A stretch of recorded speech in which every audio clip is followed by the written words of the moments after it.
যদি সবাই ঐক্য হন আর যদি বলেন আমাদের এলাকার চেয়ারম্যান থাকবে কোরআনওয়ালা, আমার মেম্বার থাকবে কোরআনওয়ালা, পাঁচ ওয়াক্ত নামাজিওয়ালা হতে হবে, না হলে আমরা মেম্বারকে ভোট দেব না।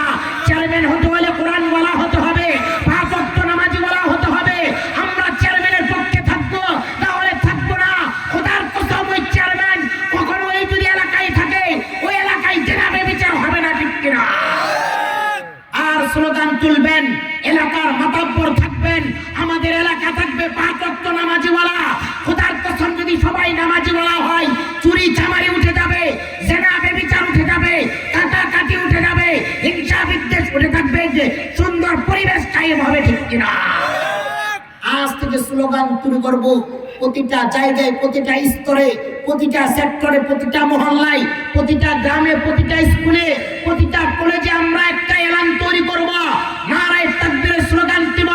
প্রতিটা অফিস আদালতে আমাদেরকে পাঁচ ওয়াক্ত নামাজের টাইম দিতে হবে, না হলে আমরা অফিসে থাকবো না, এলাকায় থাকবো না, মহল্লায় থাকবো না, মহল্লার নেতার কাজ করবো না, নামাজিওয়ালা নেতা হবে, আমরাও নামাজ পড়বো ইনশাআল্লাহ।